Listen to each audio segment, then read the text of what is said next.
How's it going, everybody? King of Charisma, Shaman of Swagger, Carter James, and NILLIHC Master here, coming to you live from my beautiful place here in my own native Red Deer, Alberta, Canada.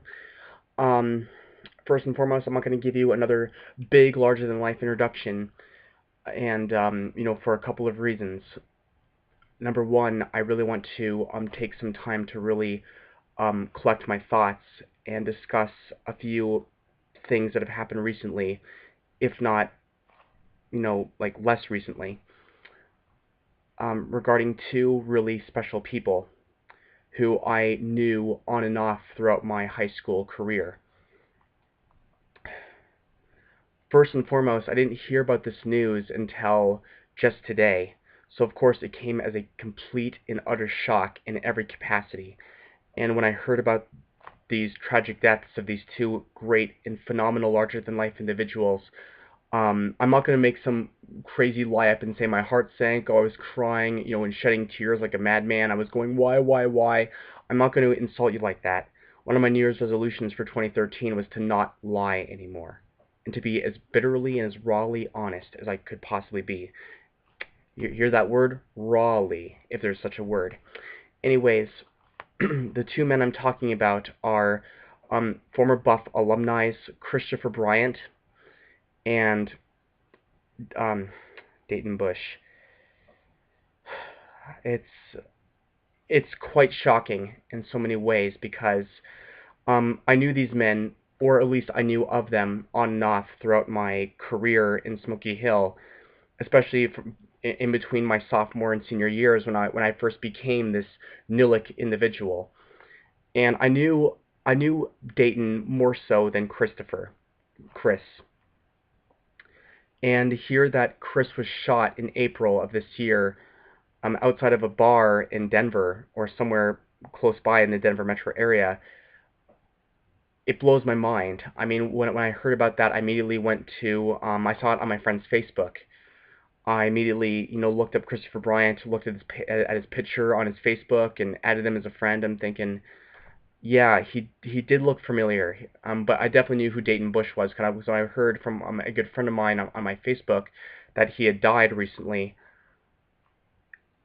I was just blown away because, I mean, I knew Dayton, and to die at the tender age of 23, and Christopher, I think, at the age of 22 or something like that, just to know that they died younger than me, and I'm 24, it's just shocking beyond any possible form of expression to know that I'm still here and they're not. And that really makes you aware how amazing life is. You definitely know why the current days are called present. And I know that we always hear that all the time, that, from all these inspirational quotes online,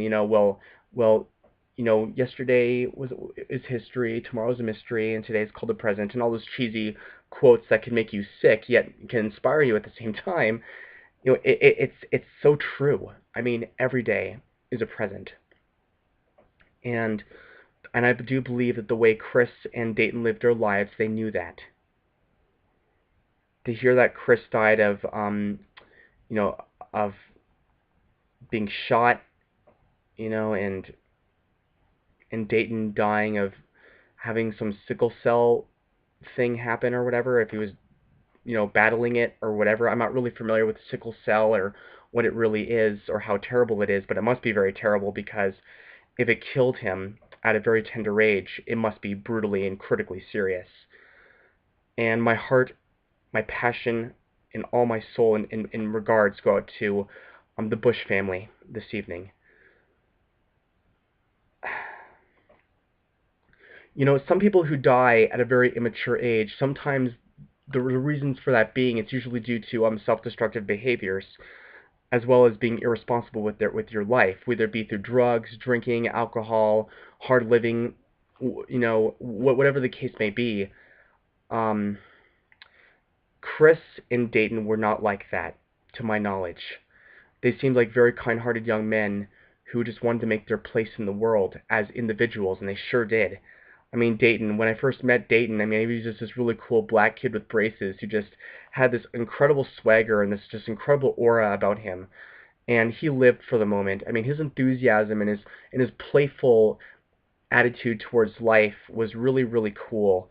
And I really appreciated the fact that whenever he came to see me rap or freestyle in front of a group of people, he would always be there to be very supportive. He never ever bashed me, never slammed me. He was always really, really cool and very, very enthusiastic and just a wonderful presence to be around. I mean, Dayton also loved the party. He loved his friends. He loved his family. He loved everything that was positive about life.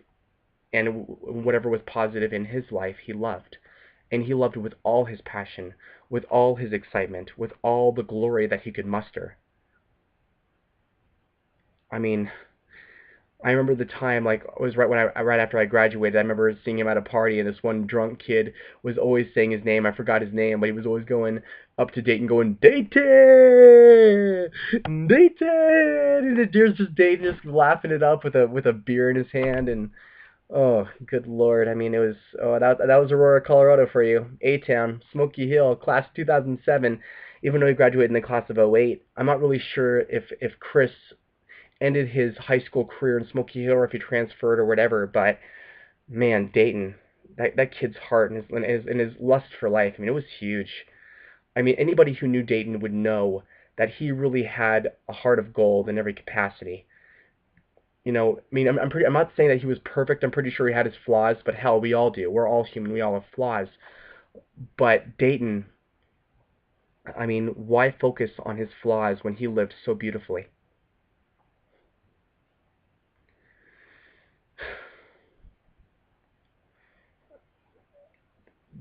There are some people in this life who you wish would never leave,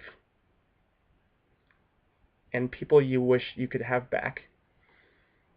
And I know I feel the same way about Ian Wallace and Josh LAND-BANKETT and Matt Lockerman. And for those of you who are unfamiliar, they died December 27th, 2005. They were involved in a car crash, and well, Ian and Josh were, that involved two other Smoky Hill alumni, um, Michael Stillwagon and Alton Coward, who survived. Um, and there are days where, I mean, I still think about them every day, and I know that everybody who was closer to them than I was would feel definitely the same. I mean, and to see that Dayton left this world, you know, almost 8 years later is frightening.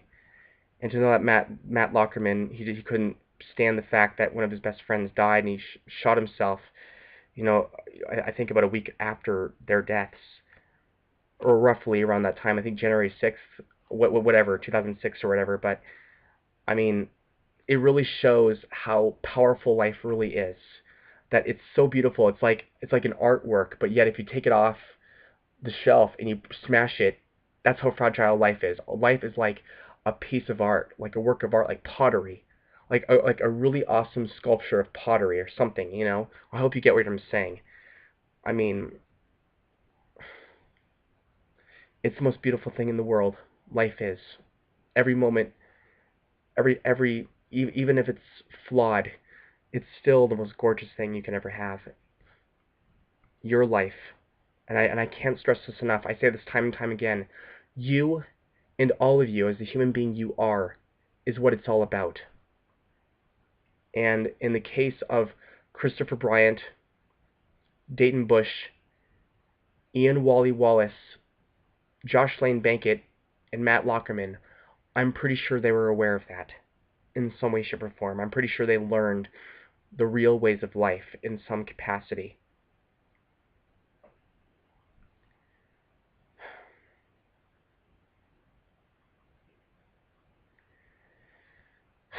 I mean, of course, you know, at times like this, you just wonder why. Why they leave, you know?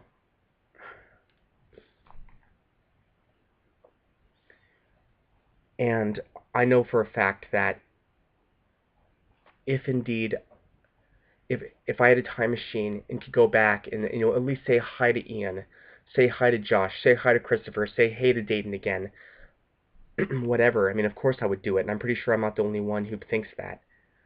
I'm pretty sure there are some people, some Smoky Hill alumni like me, who look back at that and go, you know what? If only, if only. If only, if only. If only I were there at that time. And I'm proud to say that I was good friends with Josh, you know, in my way.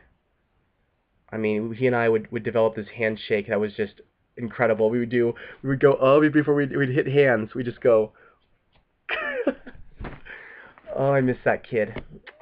With Ian, I didn't really have that much of a relationship with him, but I do remember roughly when I was, you know, so focused on my persona back in high school.